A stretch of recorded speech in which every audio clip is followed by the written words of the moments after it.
That's kind of frustrating, and then people don't do it again. But because we spent a lot of time in this place and we interviewed people, we realized that another issue is that people are always busy with other things. And with immunization, if you don't do it this month, you can always do it next month. It's really not ever an emergency. So it's never really on top of the list for people to do it. And the small cost that it means to go there and get it done might be too high, even if it's a very small cost. So we thought, okay, let's try and test these two ideas. So we worked with a wonderful NGO called Seva Mandir, and they in turn teamed up with the government and told the government, we are going to replace you for an area, and we are going to provide golden plate immunization services, very reliable services every month, available at people's doorstep in villages. And then on top of that, so what they did is that they picked 120 villages randomly, that is literally with a random number generator, the modern equivalent of a dice, picked half of them and put in place those services in half of those. And then out of those 60, again randomly picked 30, where they provided people with a very small incentive to show up to the immunization camp. It was a kilo of lentils per shot and a set of plates when you finish. So they did that for a year, and what we did is that we collected data on immunization status before and after. And because the places were randomly selected, there is nothing different about them except the intervention. Any difference that we find can be confidently attributed to the program. So what we found is that in the status quo villages where nothing particular was done, immunization rates by the end of the experiment were 5%. In the places where they had done the camps, but not the small incentive, immunization rates has climbed to 12%, which is good. It's more than doubling. But in places where they had indeed put, on top of that, put the small incentive, immunization rates were 37%. So that gave us the kind of indication that this was important. And from there, we go in two directions. In the policy direction, we pointed out that it's actually cheaper to give incentive than not to give incentive, because the nurse has to be in the village anyways, and if she immunizes more kids, it's cheaper per shot. So it's a good policy to pursue. On the sort of intellectual side, it sort of got us to think about why is it that a small incentive can persuade people when you would think that it shouldn't really be pertinent, and got us to think more about how people make decisions. Is it that what are their understanding of the healthcare system? What are their understanding of the future and the present, and things like that, which has kind of spanned the whole agenda on understanding this type of behavior. So that's an example that should clarify. Now multiply that by 1,000, and you have the JPAL type of work. Another one from the bridge? Oh. Any in the room? Oh, you again. It's Tom again, yeah. Where do you want to take your work now? I think, to be honest, I think we hope that we'll get to do more of the same. I think we are actually quite excited about what we are doing. This was not work that we did a long time ago. We're excited about what we're doing now, and it's fun. We are learning new things. I'm really excited to look at the results from our latest intervention. So I think what I hope this will do is just open more opportunities to do more inventive things. But I don't expect to do something entirely different. I think I'm content with what I'm doing, enjoying it very much.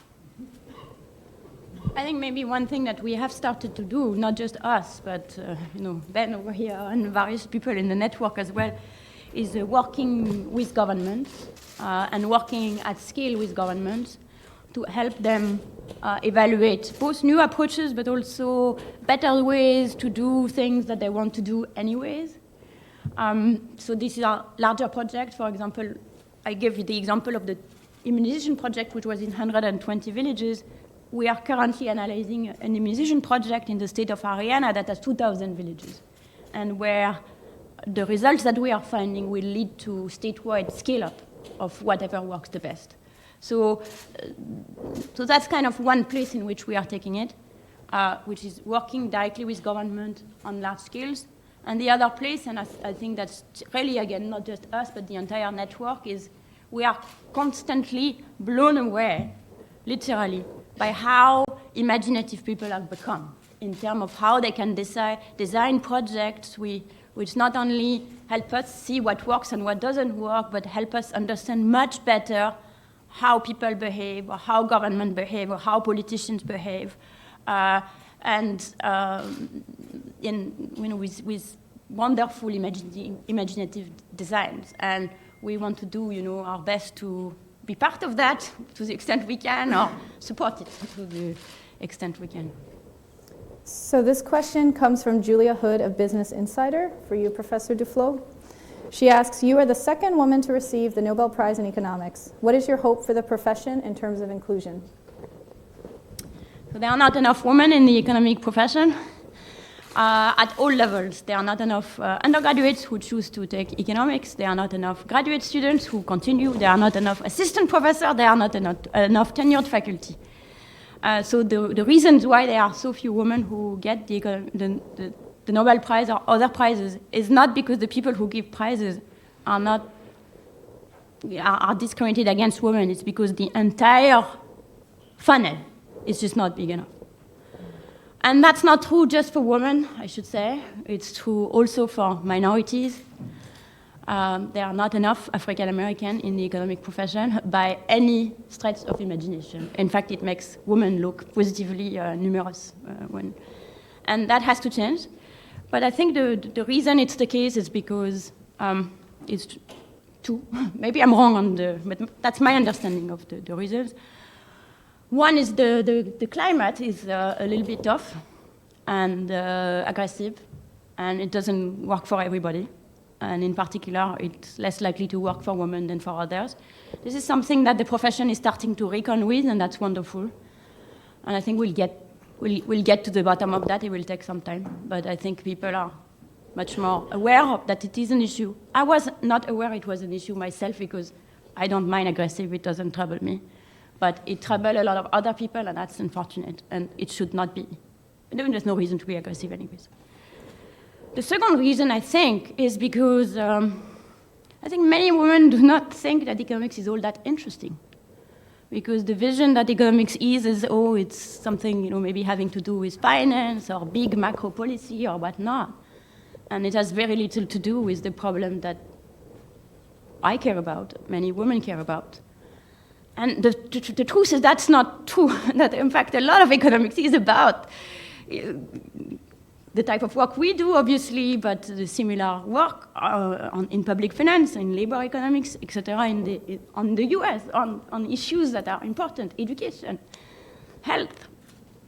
But people don't know that. It doesn't really percolate.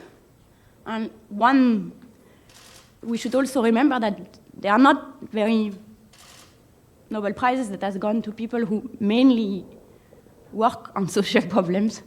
And so being a woman working on social issues, I hope that it can also be kind of a role model for others to think, look, actually, it's pretty interesting, this field, and it's much more varied than you think.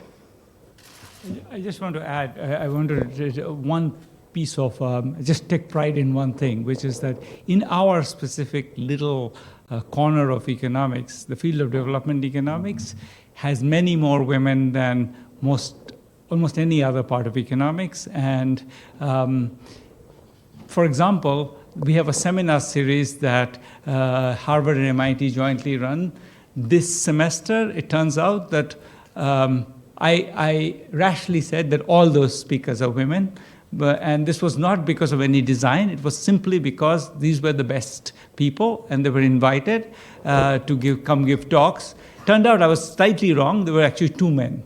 But so I think organically it is a field where I'm consistent with maybe what Esther said, which is that maybe some parts of economics are not so interesting to women. We don't have anything like a comparable deficit, which I really do want to take some pride in. Any more questions in the room? All right, we have just a lot of cards from the internet. Leticia Hernandez with El Financiero in Mexico, she asks, the United Nations warns that the pace of the fight against poverty has fallen, especially in Latin America. What policies should governments prioritize to have effective results in reducing poverty? Health, food, education?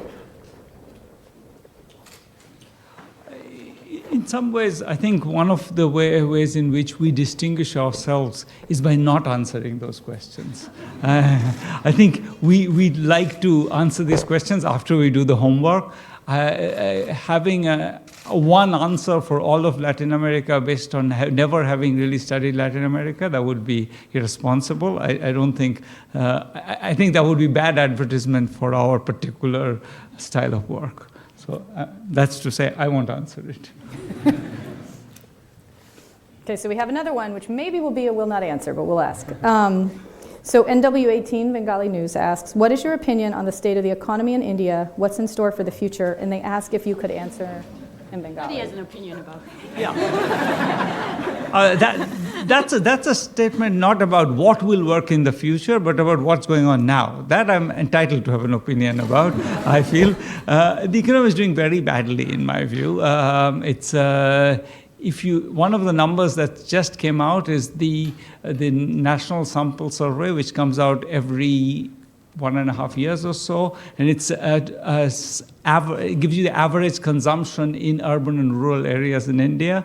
And the fact that we see in that is that between 2014-15 and 2017-18, that number has slightly gone down. And that's the first time such a thing has happened in many years. So that's a very glaring warning sign.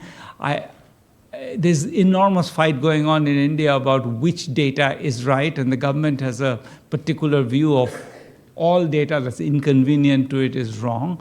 But nonetheless, I think that this is something that I think even the government is increasingly recognizing that there is a problem. So the economy is slowing very fast. How fast, we don't know, because there's dispute about data, but I think fast. He did ask if you could do some of it in Bengali. No? Sure. Okay. এখন এর ব্যাপারে কি করা যাবে? What can we do about this? Okay, let me do. I'll say the whole thing in Bengali and then translate. এ ব্যাপারে কি করা যাবে? সত্যি কথা বলতে আমি জানি না, তবে যতটুকু বলতে পারি এখনকার মতো এই যে আমাদের মনিটারি পলিসি রেজিম যেটা আছে, যেখানে 4%-এর বেশি